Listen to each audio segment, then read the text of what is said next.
મિત્રો આપણે 12મા ધોરણના 5મા પ્રકરણ જનીનશાસ્ત્રનો યુનિટનું આ 5મું પ્રકરણ આનુવંશિકતા અને ભિન્નતાના સિદ્ધાંતો એમાં છેલ્લું લેક્ચર આપણે લઈ રહ્યા છીએ.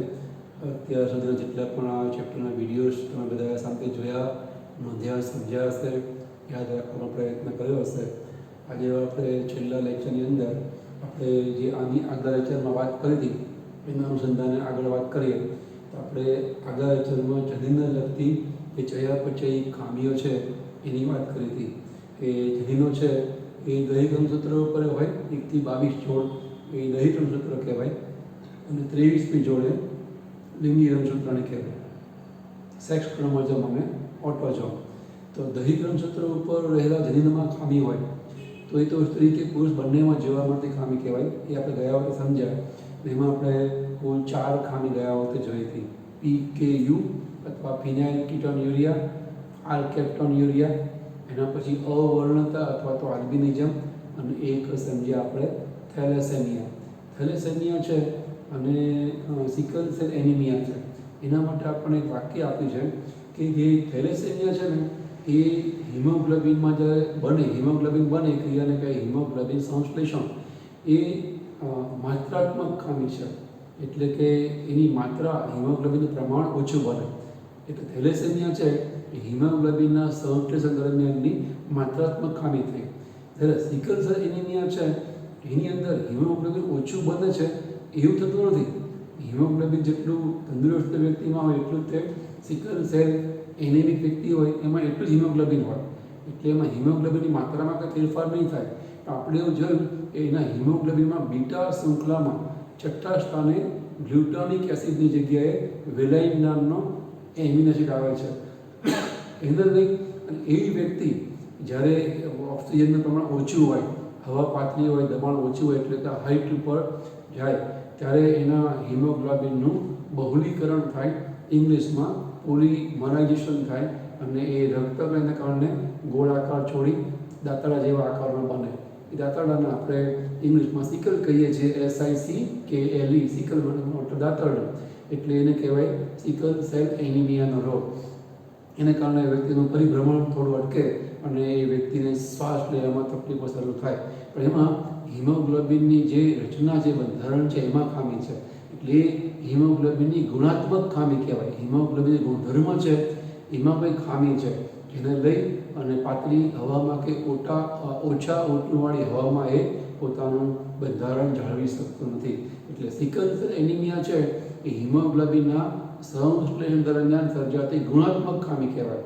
અને જે થેલેસેમિયા છે એ હિમોગ્લોબિનના સંશ્લેષણ દરમિયાન સર્જાતી માત્રાત્મક ખામી કહેવાય. એમાં આપણે જોયું હતું કે 16મા રંગસૂત્રના 1 થી 4 જનીનમાં ખામી સર્જાય એટલું હિમોગ્લોબિનનું પ્રમાણ ઓછું બને.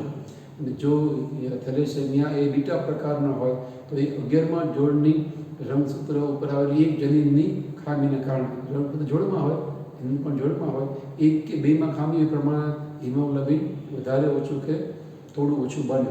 તો એવી રીતે એ રંગસૂત્રની માત્રાત્મક ખામીનો રોગ છે થેલેસેમિયા. સિકલ સેલ એનિમિયા છે રંગસૂત્રની હિમોગ્લોબિનના સંશ્લેષણની ગુણાત્મક ખામીનો રોગ કહેવાય. એટલી આપણે ગયા વખતે વાત છે સમજ્યા હતા. એટલે આપણે દૈહિક રંગસૂત્રની જે જનીનમાં ખામી સર્જાય એને લઈ અને કઈ ચયાપચયી ખામીઓ સર્જાય એ આપણે આવી થેલેસેમિયા, સિકલ સેલ એનિમિયા, આલ્કેપ્ટોન્યુરિયા અને ફિનાઇલ કીટોન્યુરિયા એ 4 ખામીઓ આપણે જોઈ. હવે પાઠના છેલ્લા મુદ્દામાં આપણે જોઈએ છીએ લિંગી રંગસૂત્રોની અંદર આવેલા જે જનીનો છે એમાં જ્યારે કોઈ ખામી સર્જાય તો એને લઈ જે ચયાપચયી ખામી સર્જાય એ આપણને 2 એક્ઝામ્પલ આપે છે. એક તો કલર બ્લાઇન્ડનેસ અને બીજું હિમોફિલિયા. અહીંયા એક વાત આપણે સ્પષ્ટ રીતે બતાવી છે કે લિંગી રંગસૂત્ર એ સ્ત્રીમાં 2 X હોય, પુરુષમાં 1 X અને બીજું Y હોય. અહીંયા આપણે જે જનીનની ખામી બતાવી છે એને Y રંગસૂત્ર સાથે કોઈ લેવા દેવા નથી. એટલે Y રંગસૂત્રના જનીનો છે એને કારણે જે ખામી સર્જાય માત્ર પુરુષમાં સર્જાય. અહીંયા જે ખામી છે એના માટે જવાબદાર જનીન એ માત્ર X રંગસૂત્ર ઉપર આપણને જોવા મળે છે. એટલે X લિંગ રંગસૂત્રના સંલગ્ન જે ખામી છે એ આપણે 2 ખામી જોઈ રહ્યા છીએ, રંગહીનતા અને હિમોફિલિયા. રંગહીનતાની ઇંગ્લિશ થાય કલર બ્લાઇન્ડનેસ. એટલે આપણે એના માટે જનીન ધારીએ છીએ C. તો એ જોડમાં હોય એટલે આવી રીતે આપણને જોવા મળે. આ સ્મોલ સી કરું છું, આ કેપિટલ સી, આવું પણ હોઈ શકે. આને કહેવાય સમયુગ્મી જોડ, સમયુગ્મી પ્રભાવી જોડ. આને પણ કહેવાય સમયુગ્મી જોડ, કારણ કે બંને રિંગ જે રંગસૂત્રો ઉપર એક્સ એક્સ ઉપર આવેલા સરખા જ છે, એને કહેવાય પ્રચ્છન્ન સમયુગ્મી જોડ. આને કહેવાય વિષમયુગ્મી જોડ. આ છે વિષમયુગ્મી જોડ છે રિંગની. આ સમયુગ્મી જોડ છે પણ પ્રભાવી છે, અને આ પણ સમયુગ્મી જોડ છે પણ એ પ્રચ્છન્ન છે. આ સ્થિતિ સર્જાય ત્યારે વ્યક્તિના શરીરમાં આંખની અંદર એ પ્રકારની વ્યવસ્થા થઈ જાય, સંકોચો ન આવે નેત્રપટલમાં, એટલે વ્યક્તિ રંગો છે પૂરતા પારખી શકે નહીં. એ વ્યક્તિ રંગ અંધ વ્યક્તિ કહેવાય. જ્યારે વિષમયુગ્મી સ્થિતિમાં એ વ્યક્તિ વાહક છે એવું કહેવાય. વ્યક્તિની પોતાની દ્રષ્ટિ સામાન્ય છે, જ્યારે એ આ પ્રકારનું જનીન વારસામાં આપે અને એના પિતા તરફથી પણ સામે બીજા પાર્ટનર તરફથી પણ તરફથી પણ જો આવું નવું મળે તો એ વ્યક્તિમાં રંગઅંધતા સર્જાય. એટલે આ વ્યક્તિ એમ એક પ્રભાવી જનીન છે મોટો સી, એટલે એ રંગઅંધતા થશે નહીં. નાનો સી છે એ પ્રચ્છન્ન રહે છે, વ્યક્ત નહીં થાય, રંગઅંધતા જોવા મળશે નહીં, પણ એ રંગઅંધતાની વાહક છે એવું કહેવાય. ના તો આપણે જાણીએ છીએ પ્રમાણે સામાન્ય દ્રષ્ટિવાળો પુરુષ કે સ્ત્રી કહેવાય. બરાબર, આપણને આ પ્રકારની ખામી છે એ જોવા મળે. હવે એને લઈ અને એ રંગઅંધતા નામની ખામીનો પેઢી દર પેઢી વારસો કેવી રીતના આપણને થતો જોવા મળશે. એની અંદર આપણે એક બે એક્ઝામ્પલ લઈએ. પાઠ્યપુસ્તકમાં આપણું પહેલું એક્ઝામ્પલ છે કે કોઈક સ્ત્રી છે એ સામાન્ય સ્ત્રી, તો આપણને ખબર છે એની લિંગી રંગસૂત્રની જોડ એક્સ એક્સ છે, અને કોઈ રંગઅંધ પુરુષ છે.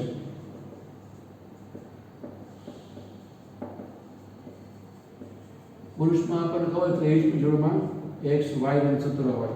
તો આ સ્ત્રી સામાન્ય છે, મતલબ એના બંને એક્સ રંગસૂત્રો ઉપર આપણને પ્રભાવી એટલે કે મોટોથી જોવા મળશે. આ પુરુષ રંગઅંધ છે, મતલબ કે એની ઉપર નાનો સી છે એ જોવા મળશે. અહીંયા આજે આપણે લિંગી રંગસૂત્રની ખામી છે એ ખાસ તો પ્રચ્છન્ન બતાવે છે. પ્રચ્છન્ન એક્સ લિંગી રંગસૂત્રની ખામીનો વારસો પેઢી દર પેઢી કઈ રીતે સંસ્કૃતિમાં ઉતરી આવે, કેટલી માત્રામાં ઉતરી આવે એ આપણે સમજીએ છીએ. એના માટે કેટલાક સિમ્બોલ આપણને આપે છે. જ્યારે આપણે રંગઅંધતાનો વારસો પેઢી દર પેઢી કેવી રીતે ઉતરી આવે સંસ્કૃતિમાં, એના માટે આપણે જે નકશો બનાવીએ એને વંશાવળી નકશો કહેવાય. એ વંશાવળી નકશો બનાવવા માટે આપણને કેટલાક સિમ્બોલ આપેલા છે. ઉદાહરણ તરીકે આ ચોરસ અને ગોળ, આનો મતલબ થાય પુરુષ, આનો મતલબ થાય સ્ત્રી. એમની વચ્ચે આપણે આવી રીતે લીટી દોરીએ તો એનો મતલબ કે લગ્ન ગ્રંથિથી એ જોડાયેલા છે.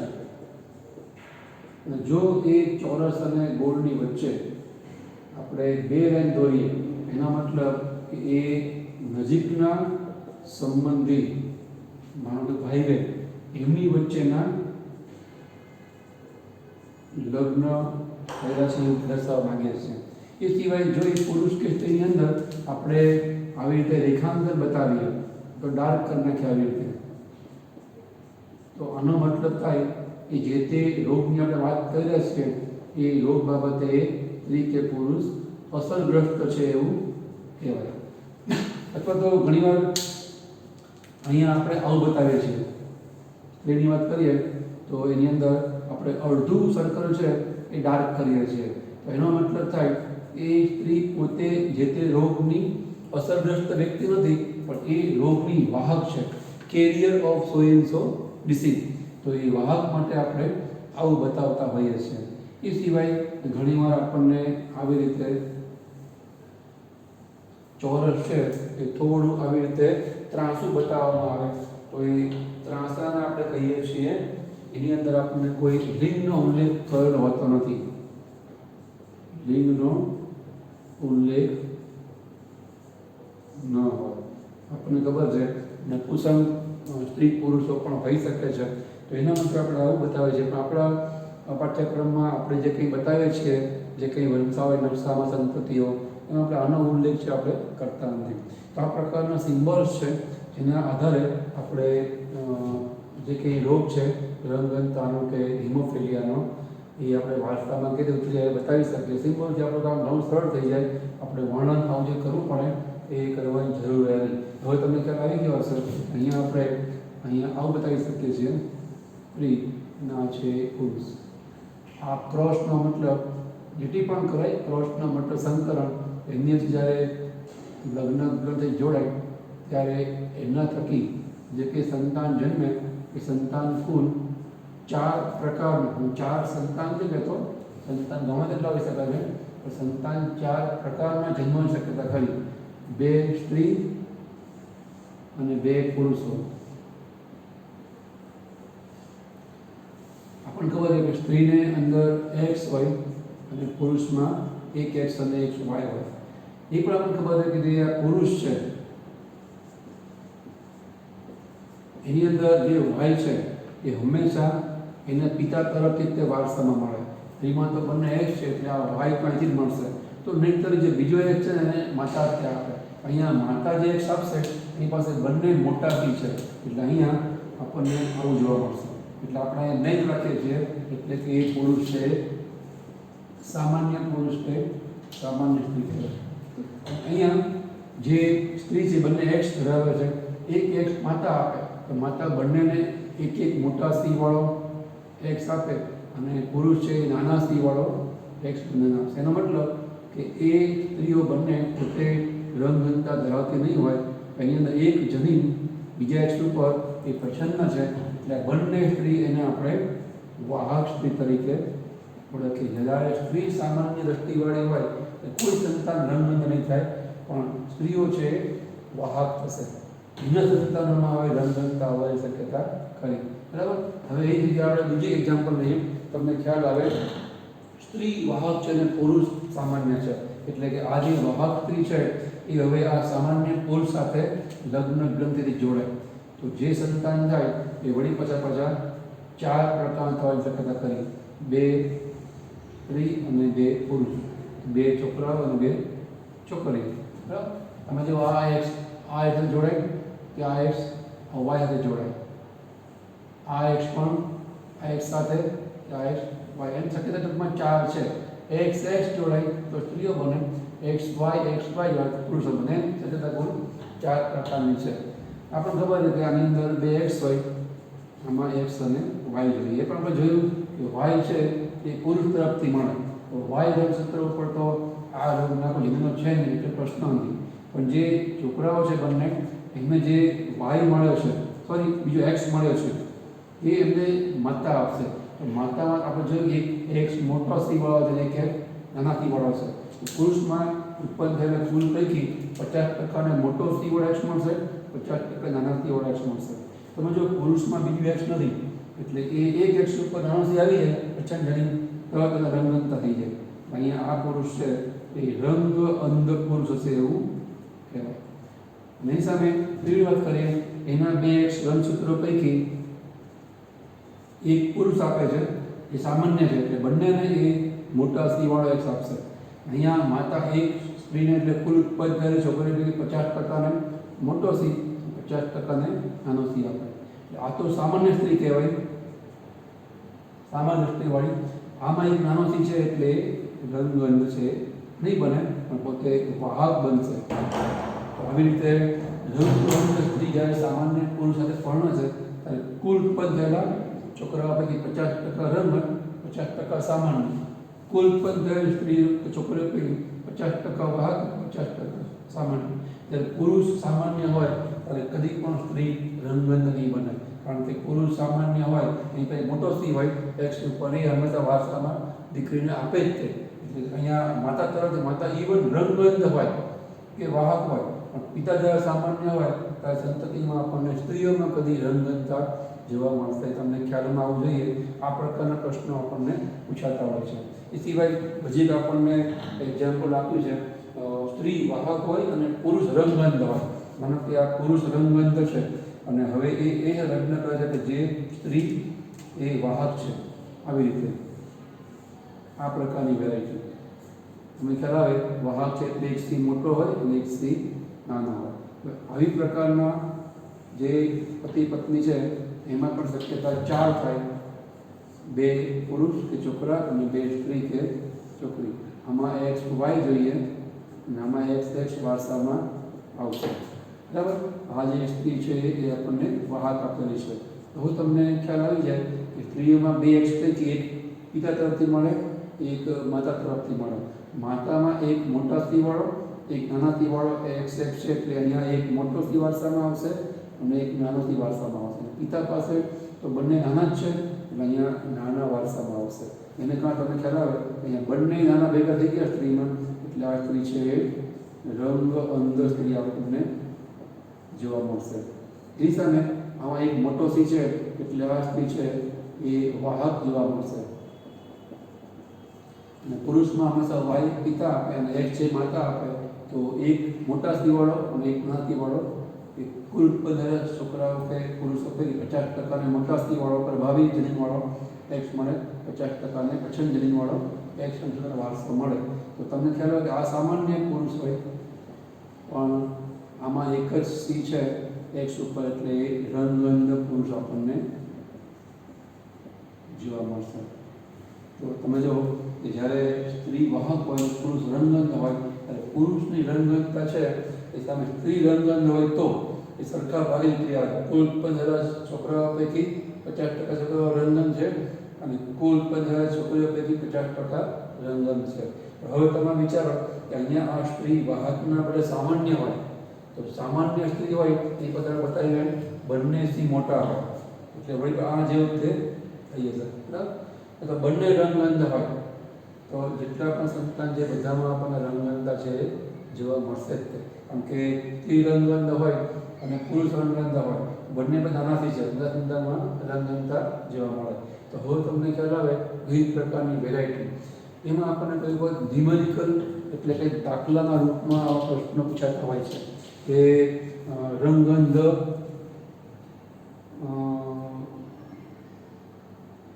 તાની વાહક સ્ત્રી છે, રંગઅંધતાની વાહક સ્ત્રી, સામાન્ય પુરુષ, એમના વચ્ચે થતા લગ્નને કારણે જે પુરુષ છે એ રંગઅંધ થવાની શક્યતા કેટલી? 0%, 50%, 75% કે 100%. તમને ખબર પડે એવું છે કે પુરુષ રંગઅંધ થવાની શક્યતા કુલ 15 પુરુષ પૈકી 50% છે. એના બદલે એવું કહે છે કુલ સંતાન પૈકી શક્યતા કેટલી? તો 25%. 4 પૈકી 1 સંતાન રંગઅંધ થાય છે. પુરુષ કે સ્ત્રી એવું ના કે, પણ કુલ સંતાન પૈકી રંગઅંધવાળા કેટલા સંતાન હશે? 25%, 50%, 75% કે 100% કે 0%. તમને ખ્યાલ આવે કે કુલ સંતાન 4 પૈકીનું 1 એટલે 25% શક્યતા એ સંતાન થાય એ રંગઅંધ થવાની શક્યતા ખરી. બરાબર.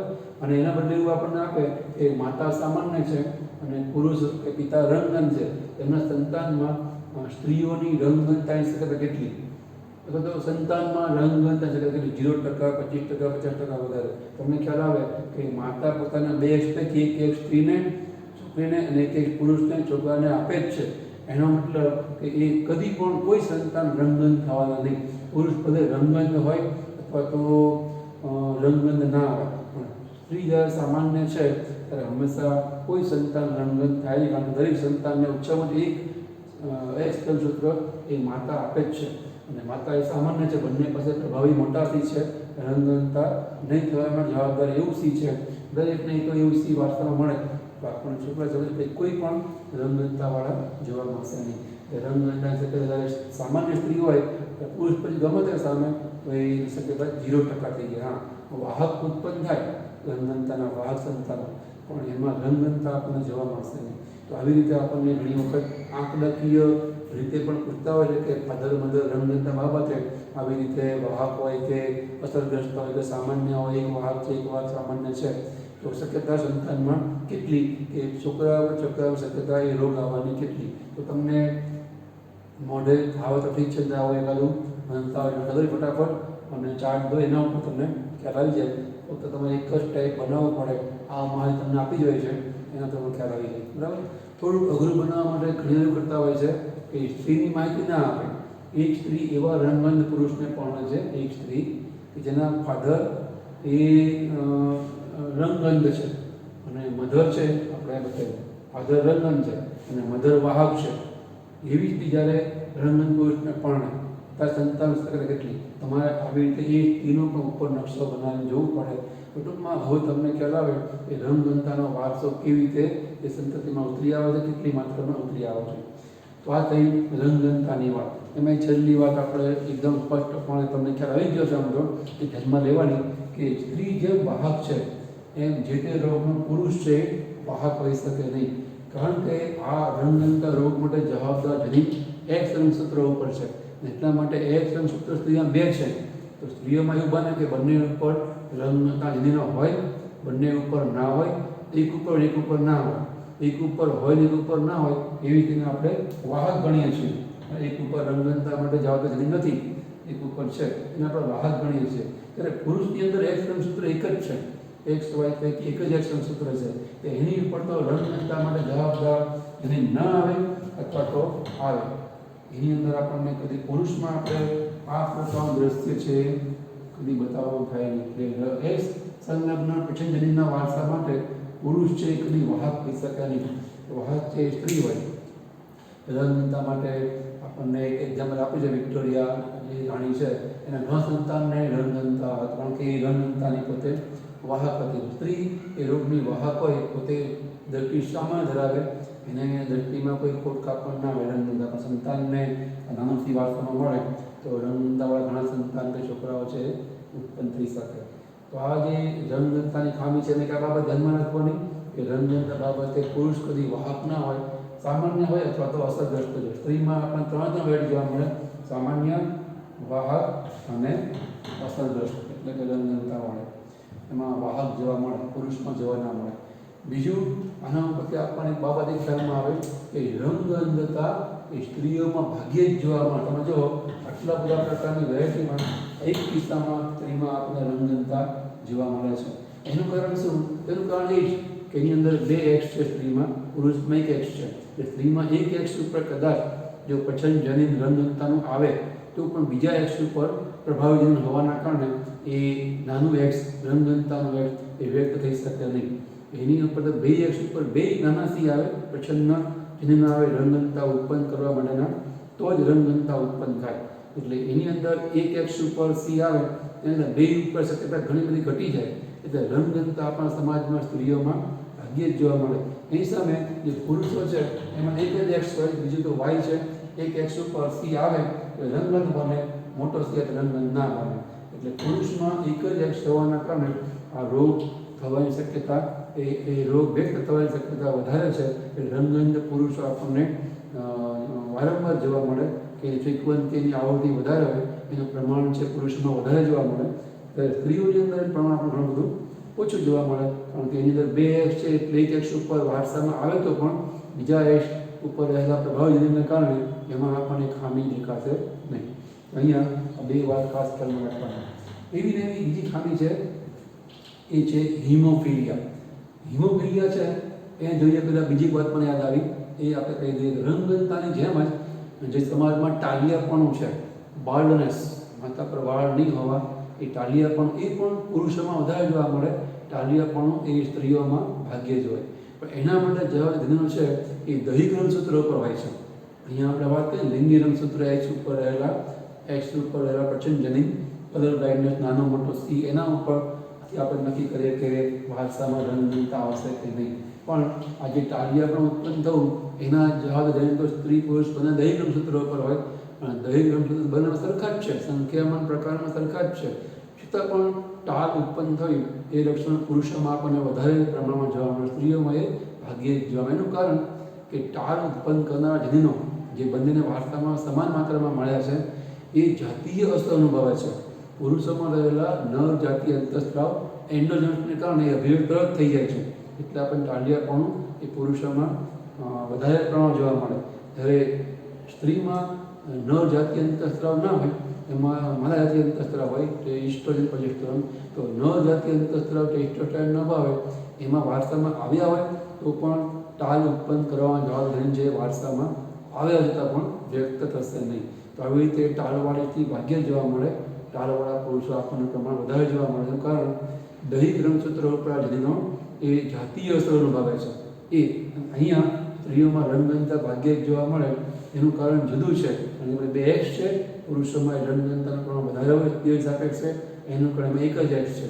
એ ટાલિયાપણું પણ ભાગ્યે જ જોવા મળે સ્ત્રીઓમાં, રંગઘનતા પણ ભાગ્યે જ જોવા મળે. બેયનું બેઝિક કારણ છે એ જુદું છે, ખાસ ખ્યાલમાં રાખજો. એવી રીતે બીજી ખામી આપણે વાત કરીએ રંગઘનતા જેવી છે હિમોફિલિયા. એના માટે જવાબદાર જનીન છે એને આપણે આની જેમ જ તે double capital H, capital small h અને ડબલ સ્મોલ h આની જેમ જ તે સ્વમેગી પ્રચ્છન્ન કહેવાય. એ વ્યક્તિમાં આપણને હિમોફિલિયા થયેલો જોવા મળે. અને આપણે હિમોફિલિક વ્યક્તિ નહીં કહીએ તો એને વાહક કહેવાય. અને આ છે એ સામાન્ય વ્યક્તિ કહેવાય, જેની અંદર જે રુધિર છે એ હવા સંપર્કમાં આવે તરત જામી જવાનો ગુણધર્મ ધરાવે છે. એને આપણે કહીએ છીએ હિમોફિલિયા. જો બંને સ્મોલ h આવે તો એ જામી જવાનો ગુણધર્મ ન ધરાવે. સહેજ પણ શરીરમાં વાગે તો એ સહેજ જે લોહી નીકળે રેલાય એ જામી જાય નહીં, એ રેલાય જ રાખે. તાત્કાલિક તમે મેડિકલ એઇડ લેવી પડે, તબીબી સહાય લેવી પડે અને એ ભાગને બંધ કરવો પડે. નહીં તો જેમ ટાંકી લીક થતી હોય છે ટીપે ટીપે પાણી જતું એમાંથી, એ શરીરમાંથી પણ પાણી છે એને નીચે લોહી છે જવા માંડે. તો એને કહેવાય હિમોફિલિયા. એમાં લોહી જામી જવાના જે જવાબદાર રસાયણો છે એ એના લોહીના વારસામાં આવ્યા ન હોય, પણ જ્યારે બંને એચ હોય ત્યારે, સ્મોલ h હોય ત્યારે. એટલે કે આવી રીતે એચ સેક્સ ઉપર આવી રીતે બે સ્મોલ h આવે પછી જનીન આવે તો આ વાહક કહેવાય ને આ સામાન્ય વ્યક્તિ કહેવાય. આ પણ એચ સંલગ્ન પછન જનીનનો વારસો દર્શાવતી ખામી છે હિમોફિલિયા, કે બંને એક્સ ઉપર બંને પછન જનીનો ભેગા મળે ત્યારે એ સ્ત્રીમાં આપણને હિમોફિલિયા જોવા મળે. અથવા તો પુરુષ હોય એમાં આપણે રંગઘનતાની વાત કરીએ એમ એક જ એક્શન સૂત્ર છે, એક એક્શન સૂત્ર ઉપર જો પછન જનીન સ્મોલ h આવી જાય તો એ પુરુષ હિમોફિલિયાવાળો થાય. એટલે રંગઘનતાની જેવો જ વારસો છે, સેમ ટુ સેમ. એટલે હું તમને બતાવતો નથી. અહીંયા જ્યાં જ્યાં મોટા બે સી છે ત્યાં મોટા જ લખવાના, નાના સી હોય તો નાના જ લખવાનો, નાના મોટો સી હોય તો નાના મોટા જ લખવાનો. સેમ ટુ સેમ વારસો. આનો જે જવાબ આવે રંગઘનતાના વારસાનો, એના પ્રશ્નના જવાબમાં જે પણ જવાબ આવે એ જ જવાબ હિમોફિલિયાના વારસામાં આપણને જવાબ જોવા મળે. ખાલી અહીંયા સીની જગ્યાએ h લખવાનો, નાના મોટા એ પ્રમાણે h નાના મોટા લખવાનો. એટલે હિમોફિલિયા પણ રંગઘનતાની જેમ જ તે વારસામાં ઉતરી આવે. અને એમાં પણ હિમોફિલિક સ્ત્રી ભાગ્યે જ જોવા મળે. હિમોફિલિયા પુરુષ છે વધારે પ્રમાણમાં જોવા મળે, કારણ કે પુરુષમાં એક એક્સ છે, સ્ત્રીમાં બે એક્સ. એવી રીતે હિમોફિલિયાનો પણ પુરુષ વાહક ધરી હોઈ શકે નહીં. જેમ રંગઘનતાનો વાહક પુરુષ ના હોય, રંગઘનતાની વાહક સ્ત્રી હોય, એમ હિમોફિલિયા વાળી સ્ત્રી ના હોય, એને હિમોફિલિયા થયો ના હોય. એની અંદર સ્મોલ h છે એ હોઈ શકે છે. એટલે હિમોફિલિયાની એ રંગઘનતાની જેમ જ વાહક હોઈ શકે. એટલે હિમોફિલિયામાં પણ સ્ત્રીમાં રંગઘનતાની જેમ ત્રણ વિવિધતા જોવા મળશે આપણને: સામાન્ય સ્ત્રી, પછી હિમોફિલિયાની વાહક સ્ત્રી અને હિમોફિલિક સ્ત્રી. પુરુષો બે પ્રકારના જોવા મળશે: સામાન્ય પુરુષ અને હિમોફિલિયા વાળો પુરુષ. સેમ ટુ સેમ રંગઘનતાનો અને હિમોફિલિયાનો વારસો એ બંને એક સંલગ્ન પસંદગીનો વારસો છે, આપણને સરખું જ તે જોવા મળશે. તો અહીંયા આપણે લિંગી રંગસૂત્ર ઉપરના પસંદગીના વારસાની વાત પૂરી કરીએ છીએ. થોડા તમારા પાસે જે સહાયક સાહિત્ય હોય, ઉમારગા, દર્પણ, એબીસી આ તે, તો એમાંથી કેટલાક અનર્થ પ્રશ્નો હશે, સોલ્વ કરવા પ્રયત્ન કરજો.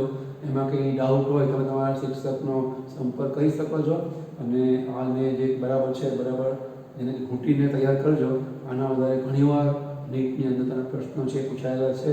આ પ્રકારના પેરેન્ટ્સ થકી સંતાન ઉત્પન્ન થાય, સંતાનમાં જે તે રોગની આવવાની શક્યતા કેટલી એ આપણને ખાસ ખ્યાલમાં રહેવું જોઈએ. વાઇસ વર્ષા ઉલટું પણ ખબર હોવી જોઈએ કે સંતાનની શક્યતા આટલી છે, એના મધર કે ફાધર તો શું અનુમાન કરો છો, એ વાહક હશે કે રંગઘનતાથી અસરગ્રસ્ત નહીં હોય, એ પણ આપણને ઉલટું સુલટું પણ ખબર હોવી જોઈએ. એટલે થોડુંક આને આપણા પાસે સહાયક સાહિત્ય હોય એને બરાબર ઘૂંટી અને પાકું કરવા પ્રયત્ન કરજો. તો આ થઈ લિંગી રંગસૂત્રને લગતી જે કંઈ ચયાપચય ખામી છે એ વારસામાં કઈ રીતે ઉતરી આવે. એવી રીતે દૈહિક રંગસૂત્રની પણ ચયાપચય ખામી છે. એની આપણે એક વાત તો કરી કે PKU છે, આર્થ્રોપોડિયા છે. એ સિવાય આપણને એક બીજો રોગ આપે છે, એને કહેવાય પોલીડેક્ટિલી. પોલીડેક્ટિલી મતલબ કે જે 5 કરતાં વધુ આંગળી હોવી, 6-7 આંગળી હોવી. તમે બધા પિક્ચર જોતા હશો તો તમને ખ્યાલ ઋત્વિક રોશનનો એક અંગૂઠો છે વધારે છે, તો એને કહેવાય પોલીડેક્ટિલી. બહુ એક કરતાં વધારે, મૂળ સંખ્યા કરતાં વધારે આંગળી હોવાની ખામી. તો એના માટે જવાબદાર જનીન છે એ દૈહિક રંગસૂત્ર ઉપર હોય છે. એમાં જ્યારે ખામી સર્જાય તેવા ખામીવાળા દૈહિક રંગસૂત્ર વારસામાં મળે ત્યારે વ્યક્તિમાં 5ના બદલે વધારે આંગળી છે આ બાજુ કે આ બાજુ સર્જાય છે એને કહેવાય પોલીડેક્ટિલી. એની ખામી વારસામાં કઈ રીતે ઉતરી આવે એના આપણને 2 પ્રકારના ચાર્ટ ચોપડીમાં આપ્યા છે. એ તમે ધ્યાનથી જોશો તમને સમજાઈ જાય એવું છે. એમાં કંઈ ખ્યાલ ના આવે તો તમે તમારા શિક્ષકનો સંપર્ક કરજો. એની અંદર ફક્ત આપણને આ પ્રકાર ચાર્ટ આપ્યો છે અને આવા રંગસૂત્રો એની ઉપર જનીનો એ બતાવેલા નથી, પણ તમે હજુ પરિણામ બતાવેલું છે. અને એમાં 2 વેરાયટી, એક ચાર્ટમાં બતાવ્યું દૈહિક રંગસૂત્રો ઉપરનો પ્રભાવ જનીનનો વારસો અને બીજો ચાર્ટ આપણને આપણે દૈહિક રંગસૂત્રોનો પછન જનીનનો વારસો. તમને 2 જોઈને ખબર પડી જવી જોઈએ. તમારે શું કરવાનું, એ ચાર્ટ ઉપર સ્ત્રી હોય, રાઉન્ડ હોય સ્ત્રી છે એમાં એક્સ બતાવવાનું, અને ચોરસ હોય ત્યાં XY બતાવવાનું. અને એની ઉપર જે માનો કે પોલીડેક્ટિલી પ્રકારના જે ખામી છે એને કહેવાય માયોટ્રોપિક ડિસ્ટ્રોફિક. એ પ્રકારના આપણને ખામી ના આવે એના આપણે એમ ધારીએ, મોટો નાનો એમ. એ પ્રકાર તમે અસરગ્રસ્ત હોય એ પ્રકારે એમ લખજો જોડી, વાહક કોઈ પ્રકારે, સામાન્ય પ્રકારે. અને એવી રીતે દૈહિક રંગસૂત્રો ઉપર પ્રભાવિત હોય તે પછન ન હોય તો વારસો કઈ રીતે ઉતરી આવે છે. સંતાન પણ આપણને ચાર્ટ અત્યારે આપે જ છે એ આપણે સંતાનમાં કેવી રીતે જનીન વારસામાં આવ્યું, કેમથી આવ્યું, કે કયું આવ્યું કયું નહીં આવ્યું એ આપણે દર્શાવવાનું હોય છે. એ દર્શાવવા ખાસ ટ્રાય કરજો. આ ચાર્ટમાં આવી રીતે XY અને એની ઉપરના જનીનો જે માયોટ્રોપિક ડિસ્ટ્રોફિક પ્રકારનો રોગ છે એ પ્રભાવી હોય તો વારસો કઈ રીતે ઉતરી આવ્યો છે, પછીનો તો કયા સંતાનમાં કઈ રંગસૂત્રોની ઉપર જનીન જોડ આવશે એ તમે તૈયાર કરવાનું. તમે કરશો તમને તરત ખ્યાલ આવી જશે. તમે જો આ બરાબર સમજ્યા હશો તમને દૈહિક રંગસૂત્રનો વારસો છે એને પણ જનીનથી દર્શાવતા આવડી જશે. તો અહીંયા આપણે આ જે 5મું ચેપ્ટર છે બીજા યુનિટનું પહેલું ચેપ્ટર 5મું એ પૂરું કરે છે. આના પછી આવે 6મું ચેપ્ટર, એ છે રંગસૂત્રોનો આનુવંશિકતાનો રંગસૂત્રીય કે આણ્વિક આધાર. આનુવંશિકતા છે લક્ષણો જે વારસામાં ઉતરી આવે, જે આપણને ગ્રેગર જોન મેન્ડલ સમજાવ્યું કે સંતાનો એમના જે હોય એ માતા પિતા જેવા જ હોય છે. તો એનું કારણ કે એ રંગસૂત્રો કે જનીનો કે કારકો વારસામાં આપે છે. તો અહીંયા એ વારસામાં રંગસૂત્રો આપે છે એ ઘટનાના આનુવંશિકતા કહેવાય. એના મૂળભૂત આધાર તરીકે જનીન છે. તો જનીનનો મતલબ DNA. તો એ DNA અણુ છે, જૈવિક અણુ DNA, જે આપણે 11માં 9મા પાઠમાં શીખ્યા હોય.